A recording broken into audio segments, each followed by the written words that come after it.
Hey everyone, welcome back to the show. It's your host, Grante, and today we have another audiobook chapter.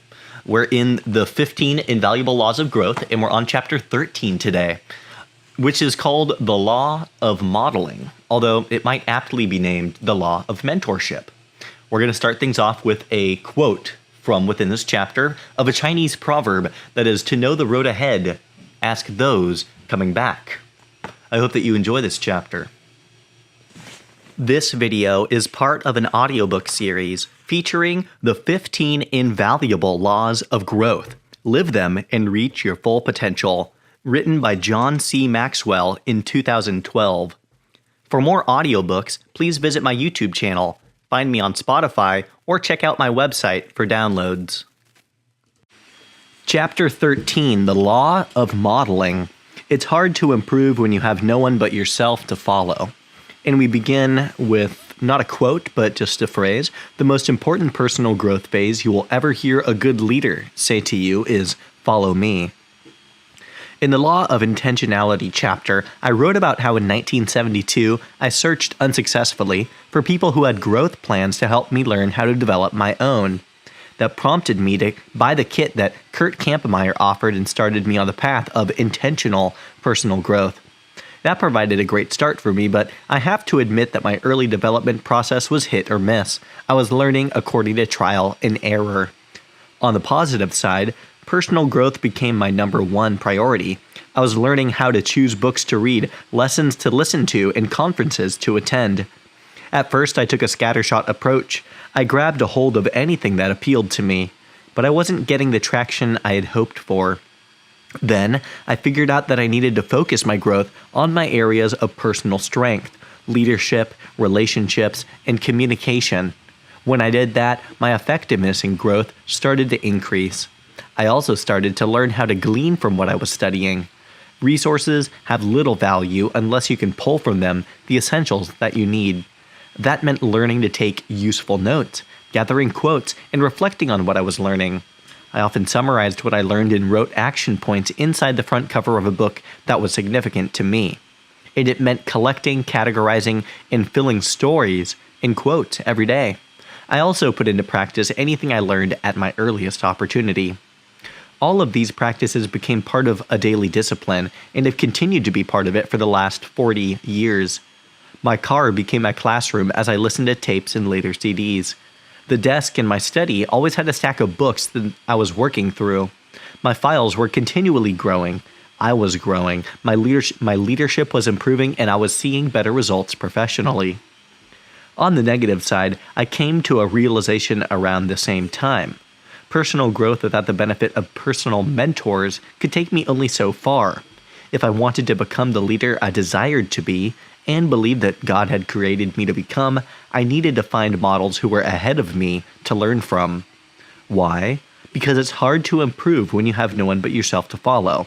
That is the lesson of the law of modeling. Whom should I follow? I have learned a lot from people I have never met. Dale Carnegie taught me people skills when I read How to Win Friends and Influence People in junior high. James Allen helped me understand that my attitude and the way that I thought I would impact the course of my life when I read As a Man Thinketh. And Oswald Sanders revealed the importance of leadership to me for the first time when I read his book, Spiritual Leadership. Most people who decide to grow personally find their first mentors in the pages of books, and that is a great place to start. For that matter, it's a great place to continue. I am still learning from dozens of people every year that I will never meet, but at some point you must find personal models too. If you only follow yourself, you will find yourself going in circles. I have had the privilege of connecting with many leaders whose modeling I have found worthy of imitation. People such as consultant Fred Smith, speaker Zig Ziglar, and coach John Wooden have helped me tremendously. Others, who looked better from a distance than they actually were when I got to know them, turned out to be disappointments. Which just goes to show you that you must be selective when it comes to choosing mentors and models. I smile every time I think of the two derelicts sunning themselves on a park bench. The first guy says, "The reason I'm here is because I refused to listen to everyone." And the second guy responded, "The reason I'm here is because I listened to everyone." Neither course of action is helpful. You must be selective in who you choose as a mentor. From both the positive and the negative experiences I've had with mentors, I have developed criteria to determine the worthiness of a model for me to follow. I share them with you in the hope that they will help you to make good choices for this area of your growth. Number 1, a good mentor is a worthy example. We become like the people we admire and the models we follow. For that reason, we should take great care when determining which people we ask to mentor us. They must not only display professional excellence and possess skill sets from which we can learn, but they must also demonstrate character worthy of emulating. Many athletes, celebrities, politicians, and business leaders today try to disavow being any kind of role model when others are already following them and mimicking their behavior. They want people to separate their personal life from their professional life, but such a division cannot really be made. Religious leader and author Gordon B. Hinckley advised, quote, "It is not wise or even possible to divorce private behavior from public leadership, though there are those who have gone to great lengths to suggest that this is the only possible view of enlightened individuals. They are wrong. They are deceived. But by its very nature, true leadership carries with it the burden of being an example. Is it asking too much of any public officer, so elected by his or her constituents, to stand tall and be a model before the people, not only in the ordinary aspects of leadership, but in his or her behavior? If values aren't established and adhered to at the top, behavior down the ranks is seriously jeopardized and undermined. Indeed, in any corporation, a society, or a nation, the values being neglected in time will disappear." End quote. As you look for role models and mentors, scrutinize their personal lives as well as their public performance. Your values will be influenced by theirs, so you shouldn't be too casual who you choose to follow. Criteria number 2. A good mentor is available. Steel magnate and philanthropist Andrew Carnegie said, quote, "As I grow older, I pay less attention to what men say. I just watch what they do." End quote. For us to be able to observe models up close and see what they do, we must have some contact with them. That requires access and availability. For us to be actively monitored, we must have time with people to ask questions and learn their answers. When I mentor people, we usually meet only a few times a year.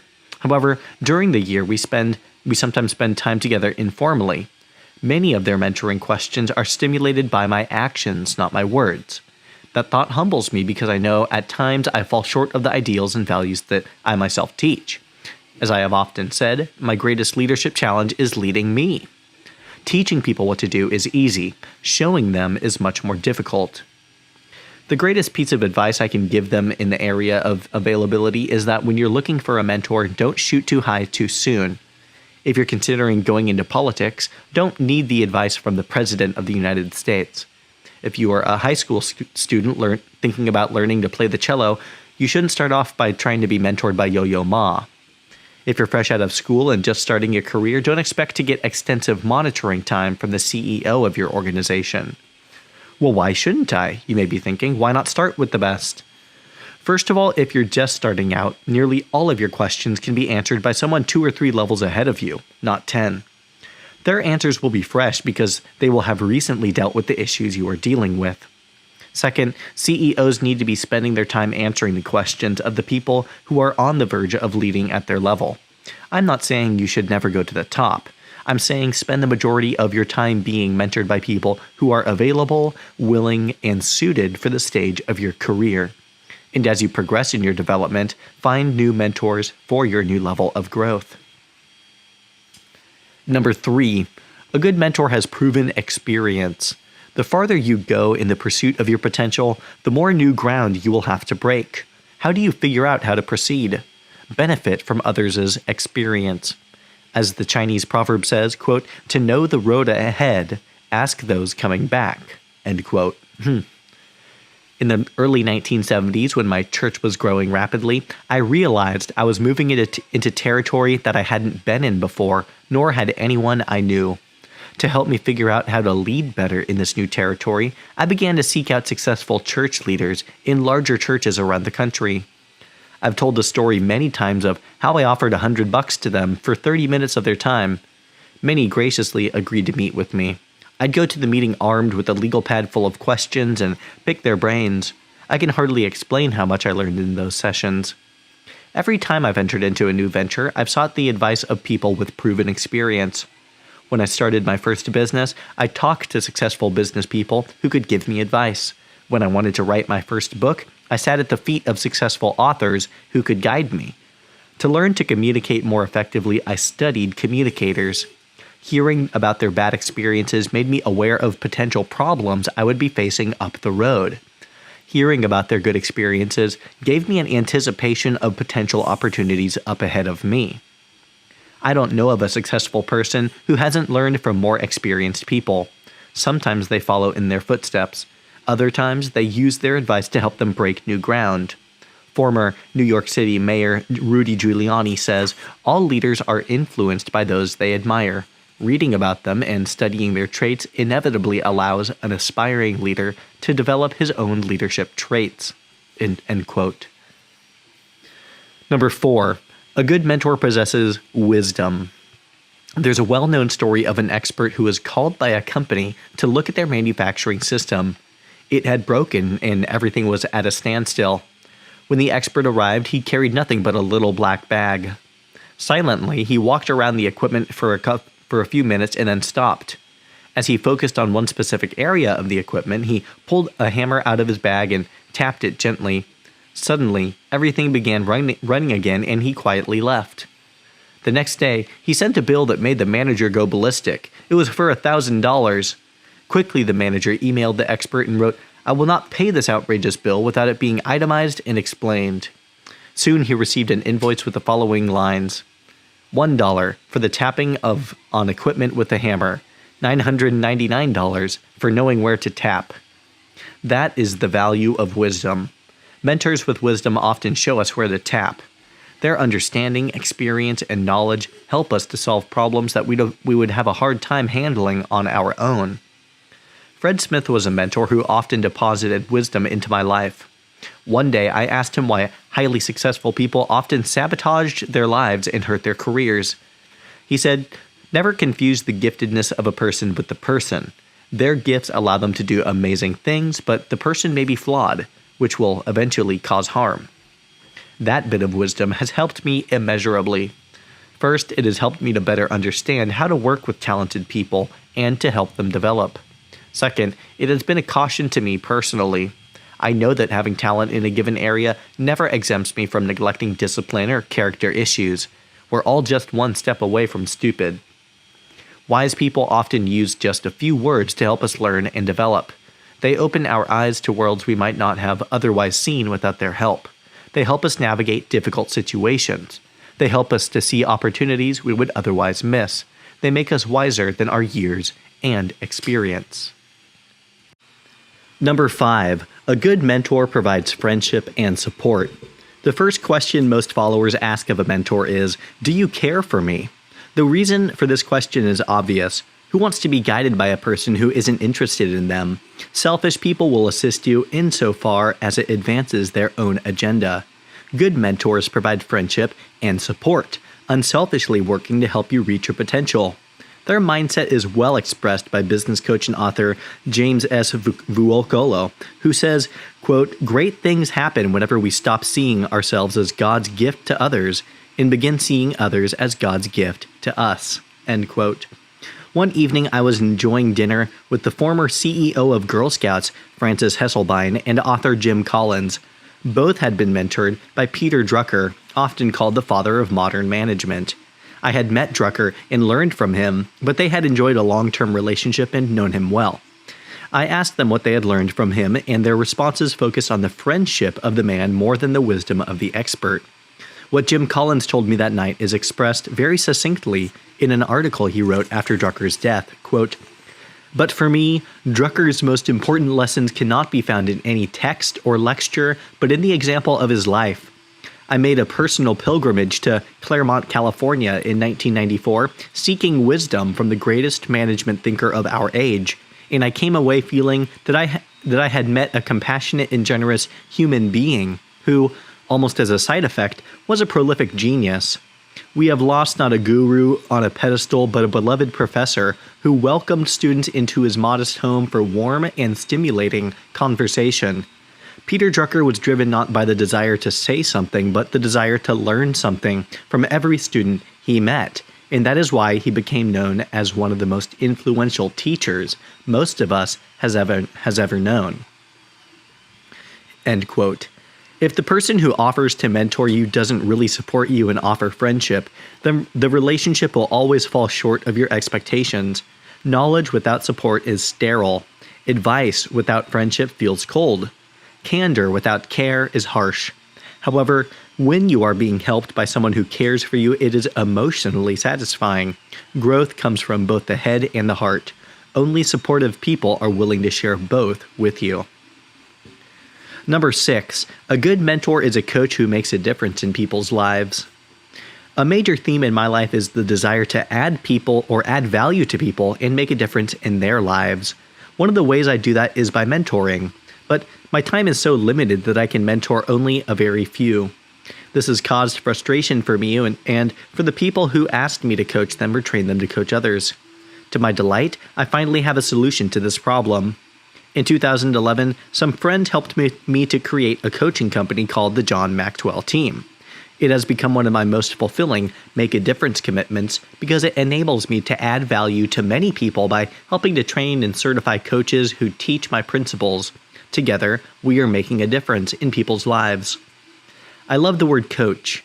I read in my friend Kevin Hall's book, Aspire, that the word derives from the horse-drawn coaches that were developed in the town of Cox during the 15th century. The vehicles were originally used to transport royalty, but in time they also carried valuables, mail, and common passengers. As Kevin remarks, a coach remains something or someone who carries a valued person from where they are to where they want to be. So if you had a coach, you knew you would end up at your desired destination. In a piece called A Coach by Any Other Name, Kevin goes on to describe what it means to be a coach. He writes, quote, "In other cultures and languages, coaches are known by many different names and titles. In Japan, a sensei is one who has gone farther down the path. In martial arts, it is the designation for master. In Sanskrit, a guru is one with great knowledge and great wisdom. Gu means darkness and ru means light. A guru takes someone from darkness into the light. In Tibet, a lama is one with spirituality and authority to teach. In Tibetan Buddhism, the Dalai Lama is the highest-ranking teacher. In Italy, a maestro is a master teacher of music. It is short for maestro di cappella, meaning master of the chapel. In France, a tutor is a private teacher. The term dates to the 14th century and refers to one who served as a watchman. In England, a guide is one who knows and shows the way. It denotes the ability to see and point out a better course. In Greece, a mentor is a wise and trusted advisor. In the Odyssey, Homer's mentor was a protective and supportive counselor. All of these words describe the same role, one who goes before and shows the way." End quote. No matter what word you use to describe them, coaches make a difference in others' lives. They help them grow. They improve their potential. They increase their productivity. They are essential to helping people affect positive change. As my friend Andy Stanley says in The Next Generation Leader, quote, "You will never maximize your potential in any area without coaching. It is impossible. You may be good. You may even be better than everyone else, but without outside input, you will never be as good as you could be. We all do better when somebody is watching and evaluating. Self-evaluation is helpful, but evaluation from someone else is essential." End quote. In my opinion, good coaches share 5 common characteristics. They care for the people they coach. They observe their attitudes, behavior, and performance. They align them with their strengths for peak performance. They communicate and give feedback about their performance. And they help to improve their lives and performance. I have benefited from hundreds of people over the years who have modeled personal growth, mentored me from their successes, and coached me to better performance by using these 5 characteristics. I am indebted to them. The process of growing with the help of a mentor usually follows this pattern. It begins with awareness. You realize that you need help and that following yourself is not a viable option for effective personal growth. I was fortunate to come to this realization early in my career. I recognized that I had no experience, no exposure, and no strong models within my circles to help me develop my potential. When a person comes to such a realization, one of two things can happen. The first is that the person's pride swells up and he cannot bring himself to ask another person for advice. This is a common reaction. In his book, The Corporate Steeplechase, psychologist Ceruli Blotnick says people in their 20s starting their careers tend to be ashamed to ask questions. When they reach their 30s, their desire to be individualistic makes it difficult for them to seek counsel from colleagues, and that can definitely work against them. To keep from looking ignorant, they almost ensure their own ignorance. The other reaction to awareness is to humble yourself and say, I need your help. That decision not only leads to greater knowledge, but it also often develops maturity. It reinforces that people need one another, not just when they're young and starting out, but their entire lives. As Chuck Swindoll so eloquently says in his book The Finishing Touch, quote, "Nobody is a whole chain. Each one is a link. But take away one link and that chain is broken.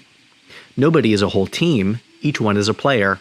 But take away one player and the game is forfeit. Nobody is a whole orchestra. Each one is a musician. But you take away one musician and the symphony is incomplete."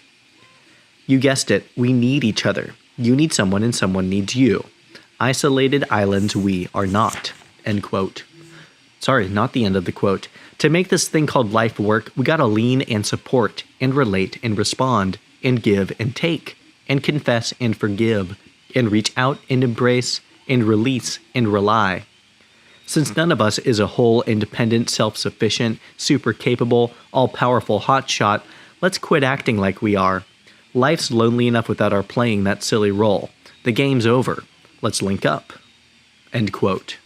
As I look back over my life, I recognize that the greatest assets of my growth journey were people. But then again, so were the greatest liabilities. The people you follow, the models you emulate, the mentors you take advice from, help to shape you. If you spend your time with people who subtract from you, who belittle you or undervalue, then every step forward that you attempt to take will be difficult. But if you find wise leaders, good role models, and positive friends, you will find that they speed you on your journey. I've been fortunate to have many fantastic mentors during the course of my life. My first models were my parents, Melvin and Laura. From them I learned integrity and unconditional love. Elmer Towns and Zig Ziglar were two of the people I first learned from outside of the small circle I grew up in. Elmer was the first to teach me about growing my church. Zig was the first personal growth speaker I followed. Both became good friends. Tom Philippe and my brother Larry Maxwell mentored me in business. Les Staub helped me learn how to write my first book. Peter Drucker opened my eyes to the importance of developing people to the level where they could replace me. There's a lot of names, guys. Fred Smith helped me to fine-tune my leadership skills. Bill Bright showed me the impact of business thinkers can have on the world of faith. John Wooden, we have a book by him, taught me how to be a better man. No matter who you are, what you have accomplished, how low or how high your life has taken you, you can benefit from having a mentor. If you've never had one, you have no idea how much it can improve your life. If you have had mentors, then you already know, and you should start passing it on by becoming a mentor to others, because you know that it's hard to improve when you have no one but yourself to follow. Applying the law of modeling to your life. Step 1. Find a next step mentor. Think about where you are currently in your career and the direction you would like to go. Look for someone you admire who is 2 or 3 steps ahead on that same track. This person doesn't necessarily need to be in your organization. Look for the qualities needed in a good mentor: a worthy example, availability, proven experience, wisdom, willingness to be supportive, and coaching skills. If these are present in an individual, ask him or her to mentor you. Before any meeting with a mentor, come prepared with 3 to 5 thoughtful questions and answers to which will help you significantly. After you've met, work to apply what you've learned to your own situation. Don't ask for another meeting until you have done that. At your next meeting, begin the session by telling your mentor how you applied what you learned, or how you tried to apply it and failed so you can learn what you did wrong. Then ask your new questions. Follow this pattern, and your mentor will be rewarded for his or her effort and will probably be glad to keep helping you. Step 2. We all need people who can help us sharpen specific strengths or navigate through certain problem areas. Who do you talk to when you have questions related to marriage, parenting, spiritual growth, personal disciplines, hobbies, and so on? No one person can answer all those questions. You need to find several individual consultants to help you. Spend some time making 2 lists. First, list the specific strengths or skills you want to improve to reach your potential. Second, list the specific problem areas where you feel the need for ongoing guidance.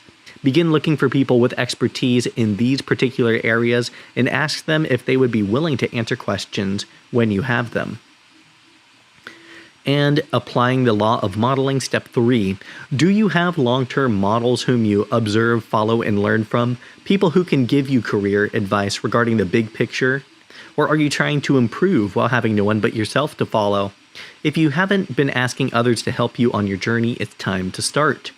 Most of us begin by looking for worthy models to follow by reading about them in books. Start there, but don't leave it at that. Look for people who will give you access to their lives. One such person for me was John Wooden. For many decades, I learned from him from a distance.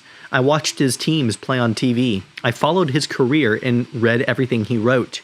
However, when he was in his 90s, I had the privilege of meeting with him twice a year for several years. I learned a lot, and I'm very grateful for the time we had. As you look for models and mentors, I want to give you a word of caution. Oftentimes, people look good from far away, but when you get to know them, you discover qualities you don't admire. If that happens to you, please don't allow it to discourage you. There are plenty of people out there who have integrity and who are worthy to be respected and followed. Keep looking for them, and you will find them.